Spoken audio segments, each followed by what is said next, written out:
All right, we are continuing our study of the book of Isaiah, and we are currently in chapter 47. Hopefully, I think you all get a handout. All right. So this is going to be in two parts, the first of which is called The Queen in the Dust, and you'll see very quickly why we're referring to it as that. But before we launch into 47, let's look at some review questions here. In chapter 46, 1 and 2, what happens to Bel and Nebo, and what's the irony? I think I'm repeating some review questions, which is all right. But is it A, they deliver Babylon from Persia's invasion? Is it B, they are carried off on beasts unable to deliver themselves? C, they are enthroned in glory before the exiles? Or D, they are melted down into new idols?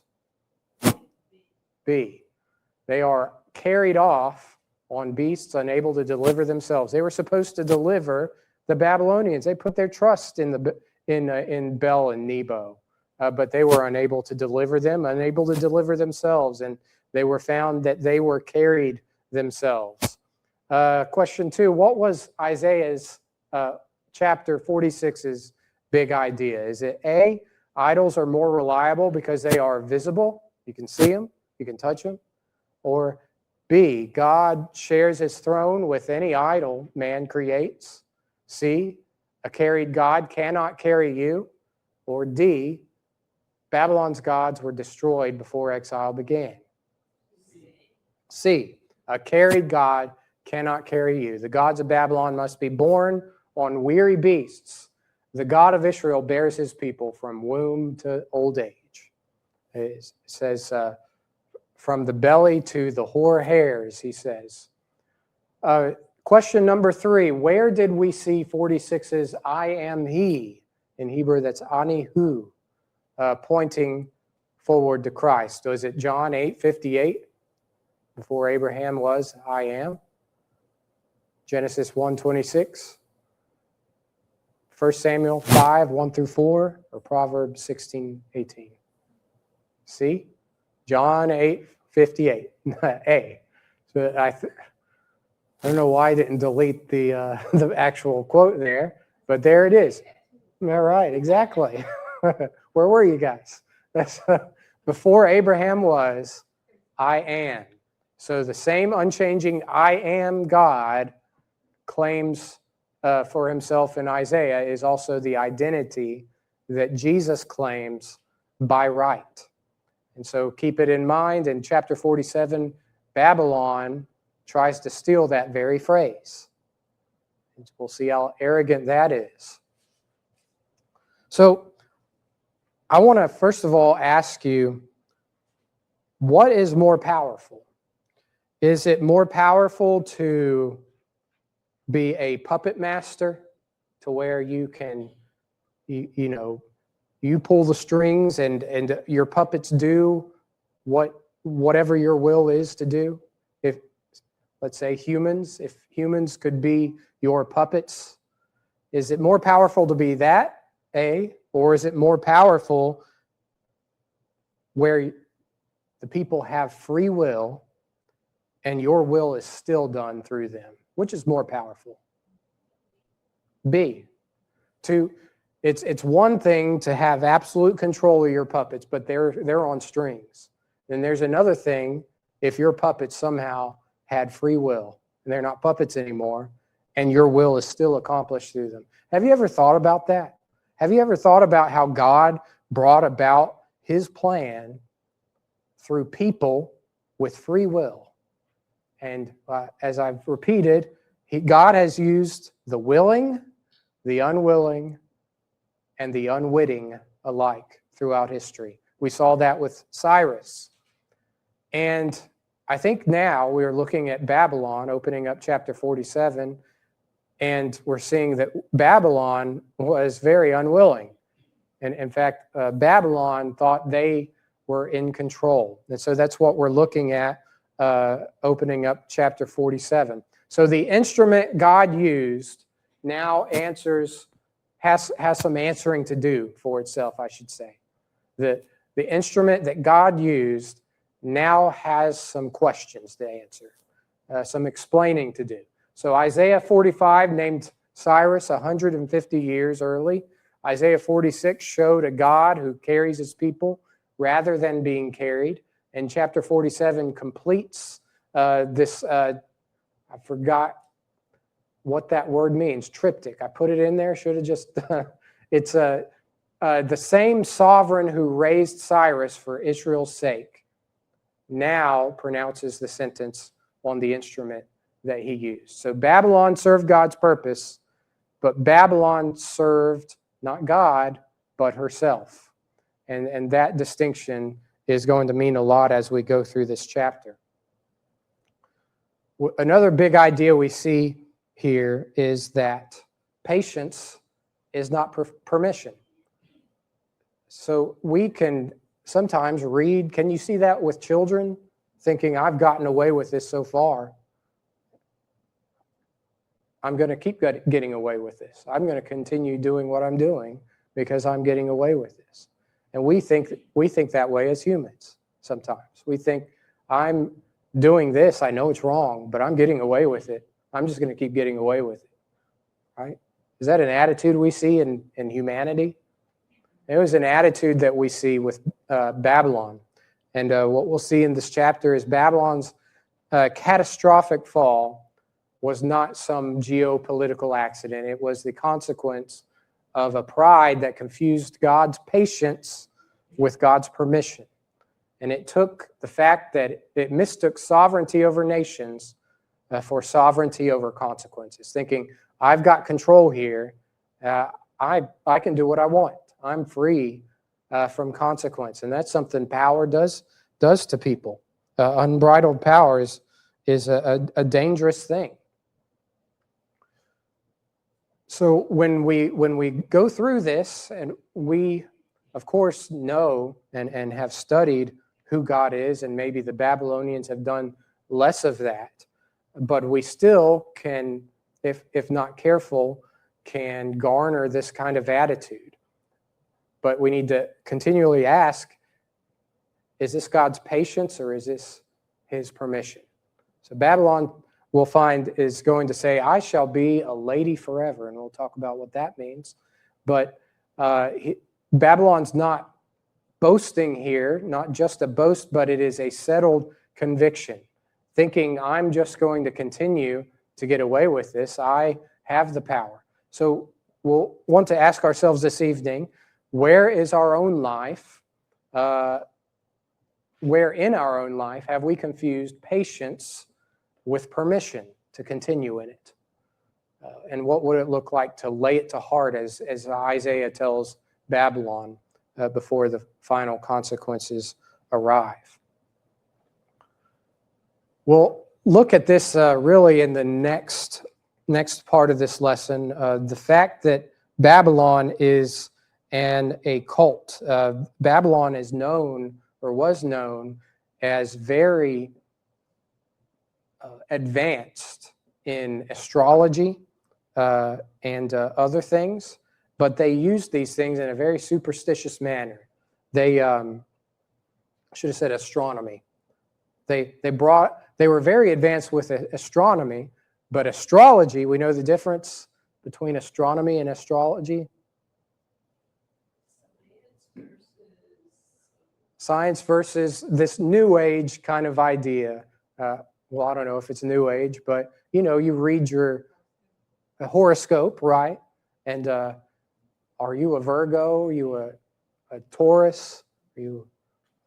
I can't even name them all. I don't know them. I don't know what I am.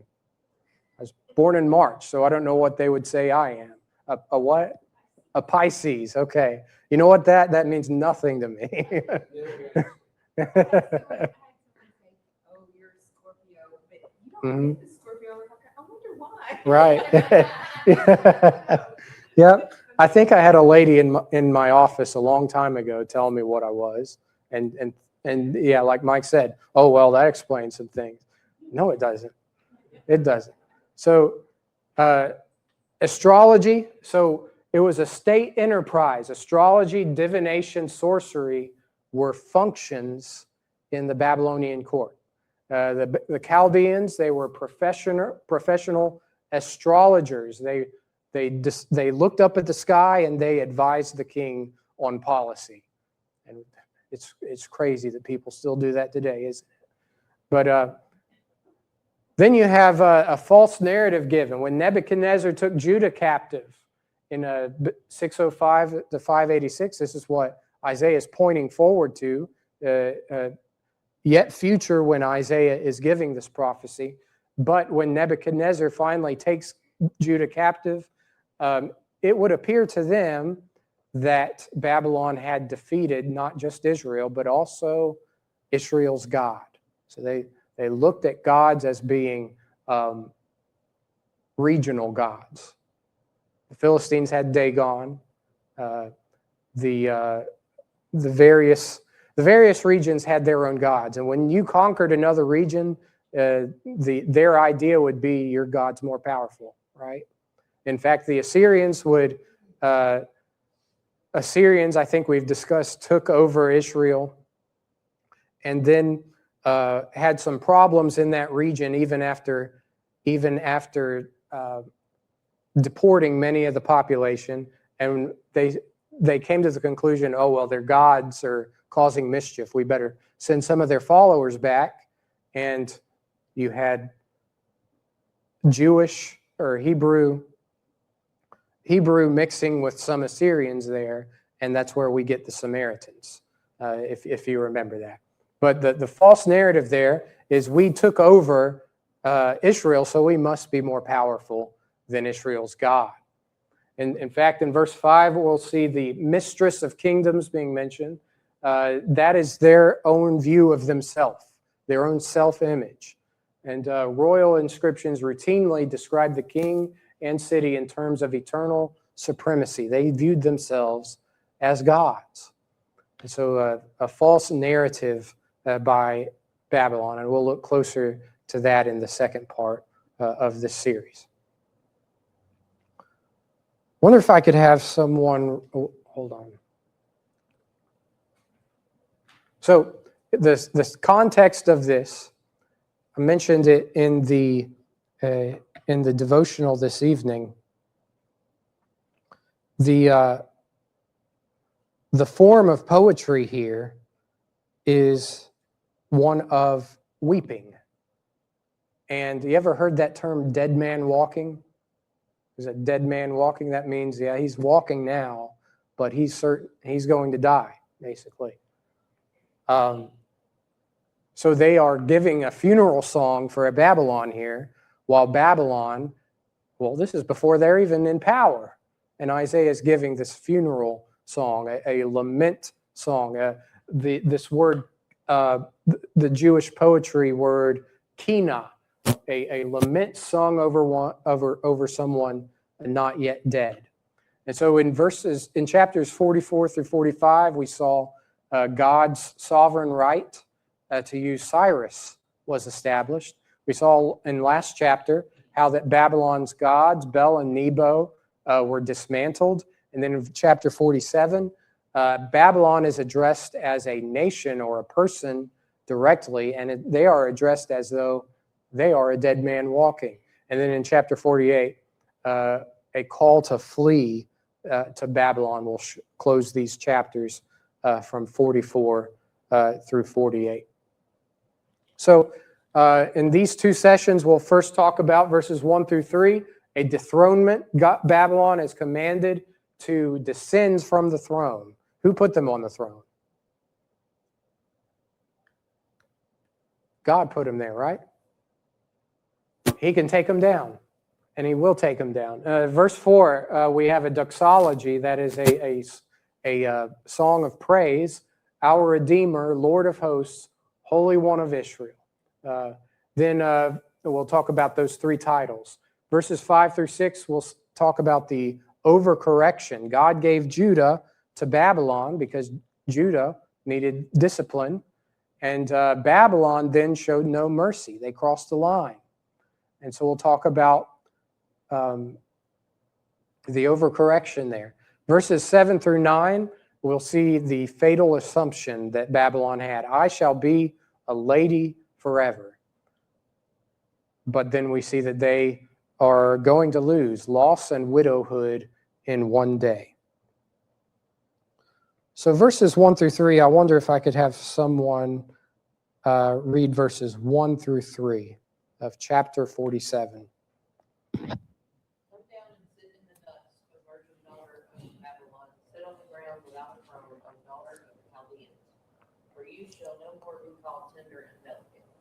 Take the millstones and grind meal. Remove your veil, take off your skirt, uncover your thigh, pass through the rivers. Your nakedness shall be uncovered. Yes, your shame will be seen. I will take vengeance, and I will not arbitrate with the nation. All right, thank you. So God is commanding Babylon to descend in three very distinct ways. He says, come down. So they are what? They are in control. They are on the throne here. Come down from your throne, sit in the dust. And he's talking about what does sitting in the dust naked sound like to you? Sounds like humiliation, doesn't it? I'd be humiliated. And that's what he's describing here perfectly. So sit down in the dust and sit on the ground without a throne. So you had a throne, you're going to be humiliated, and you're going to be without a throne here. And the title there, Virgin Daughter of Babylon, is very striking. It's I think I have a word study slide here. It comes from the Greek betulah, which could mean it is a marital designation, a title of course, what it means a virgin, but also taken in a military sense, never conquered, never violated. So a title of national pride Babylon wore as a badge of supremacy. We've never been conquered before, right? And so they took pride in this. And then the grinding stone mentioned here. Let's see. Take the millstones and the grind mill. Uncover thy locks, make bare the leg. So that not only that nakedness, grinding stones were at that time the work of the lowest slave. And so what we're picturing here is a captive woman doing menial labor. And Babylon goes from being a queen to a woman at the grinding mill that is doing hard labor, the slave labor. So we have not only this word betulah. Oh, where's my word study slides? We have betulah. Oh, I'm sorry, that comes later. But she's naked, she's ashamed, and this is a common picture this day and age in this Old Testament period for shame and humiliation. And so the irony here, the very title she uses as a badge of supremacy is about to measure her fall. She is about to see or to lose the status that she's enjoyed. That of a virgin or that of a unconquered nation here. So God is not describing here what might happen. Does it sound like he's saying what might happen? Or is he giving a verdict here? He's stating certainty here. He says, and it's an imperative mood to say, come down, sit, take, uncover. So the sentence has been passed, basically. And this is a verdict with a tone that this is what's going to happen. Thou shalt no more be called tender and delicate. So their self-image was comfort and luxury. And what replaces it here is labor, exposure, and shame. The very inverse of what she's enjoying here. Then it says in verse 3 at the end there, I will not meet thee as a man. God's not going to negotiate with them. This verdict is sealed. And so I will not negotiate as one man meets another in a treaty. This is not something they can settle diplomatically. It's not something that they can negotiate here. Any comments or questions?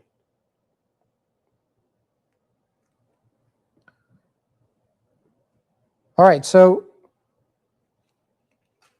are there things that we have today that we consider, if we have them, we are untouchable? Like there are things, well, mankind, let's say, there are things that man thinks, well, if I have this, or I do have this, you can't do a thing. Right? Yeah, money, things that they've seen other people lose, but they think once they have it, they're peachy. Mm-hmm.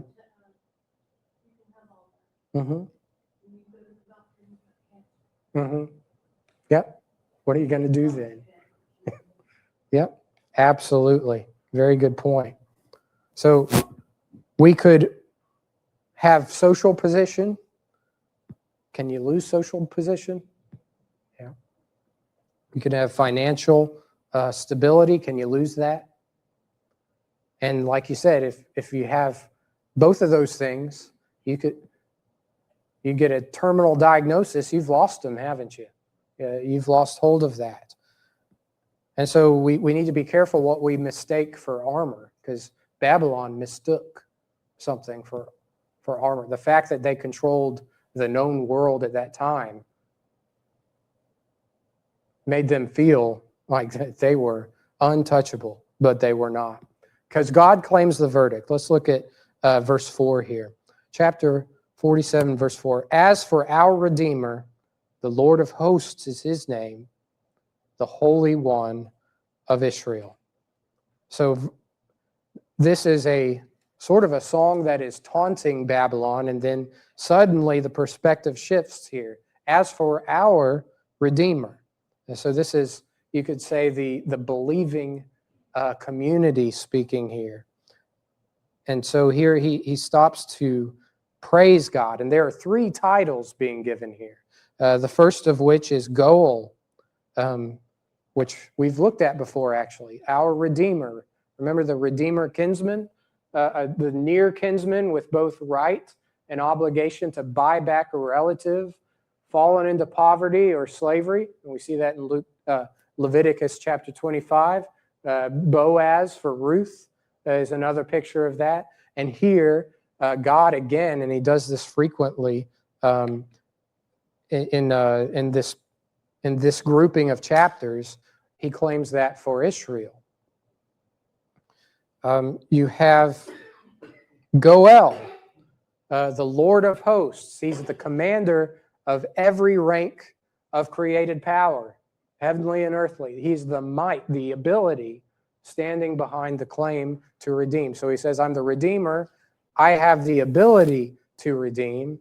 And then finally, this Hebrew word meaning Lord of hosts, it's Sevat. I probably pronounce, no, I'm sorry. Kadosh Yisrael, Holy One of Israel. So Israel's signature name for God, otherness plus moral purity, holiness that cannot coexist with Babylon's impunity here.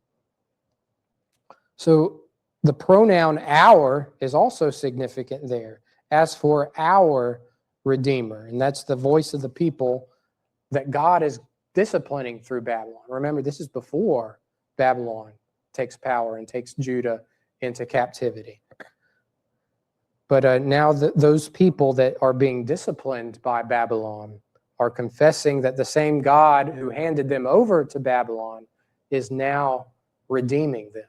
So that's pretty significant. So what does that mean? What does all that mean? The fall of Babylon is not explained by the politics of the time or the military might of Assyria. It is explained by the identity of Israel's Redeemer. So God acts against Babylon because he is Israel's Redeemer, the kinsman Redeemer. So the Goel, the Redeemer concept, who do you think it reaches its fullest realization in? Who is the Redeemer of Israel? The ultimate Redeemer of Israel. Jesus, right, absolutely. He is the balm, right? The physician. He's the one that fixes all of that. And so the Isaiah uses that word, that same kinsman redeemer language here. And Paul picks it up actually in Galatians 4, verses 4 through 5. God sent forth his son to redeem them, he says. So the word translated redeem carries that same logic, the purchase and buyback logic that this Hebrew word does. And so every time Isaiah, we read here, Redeemer, our Redeemer, he's establishing a vocabulary. Have you ever thought about that? How the Old Testament establishes vocabulary for the New Testament? Did you guys ever take a class called vocabulary? No, I didn't either. You know why? You know why you didn't take a class called vocabulary? Because vocabulary is a part of every class you take. Vocabulary wasn't a class, it was a section on a textbook. And probably you had a vocabulary assignment, but to understand anything, you have to understand the vocabulary of it. And so the Old Testament is establishing a vocabulary for the New Testament. You don't know what redeemed means unless you know what it meant, do you? It's not going to mean anything to you if it's just brought up out of the blue. But God brought it up through the kinsman redeemer with Ruth and Boaz. Isaiah is bringing back that same imagery. I'm going to buy back something. I'm going to buy something back. And so vocabulary is a major aspect of education, and this is just one way in which the Old Testament educates. We're told in Galatians 3:24, the law was a what? A schoolmaster to bring us to Christ. So what's that? A definition of vocabulary?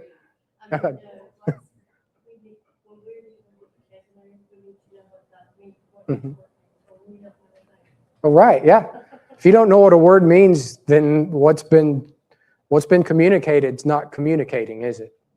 So the Old Testament is setting a vocabulary. A vocabulary had to be learned, and the kinsman redeemer was just one example of that.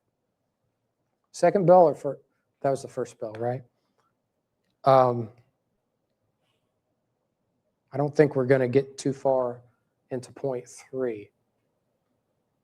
One thing we can take from this, though, is our view of God tempers our view of hardship. And some people let it do the other way, the vice versa, right? They let hardship temper who they think God is. They might lash out at God because of a situation, a circumstance they're in. But if we allow our view of God, our understanding of God to temper how we view hardship, we could be in Babylon's shoes. We can be in Israel's shoes in this case. Are we taking discipline? Are we looking at, I probably should have worded this differently. Israel's going through a hardship. Babylon's going to face hardship. Babylon's facing it from a judge. Israel faced it from a redeemer. Israel faced it as something that was needed for their improvement. Does that make sense to everybody? So I should have worded this slide differently, but God, the same God that rendered a verdict against Babylon here is the same God that called Israel called himself the Redeemer of Israel. He's the same God that calls himself our Redeemer as well. And so he does not change character between his dealings with the nations and his dealings with Israel and his dealings with us.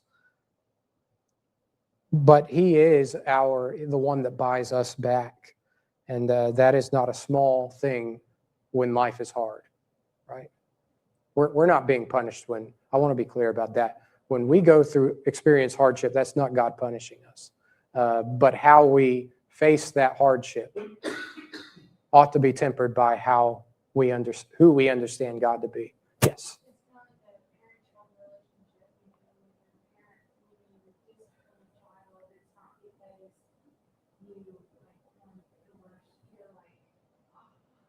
Mm-hmm. Mm-hmm. Yes.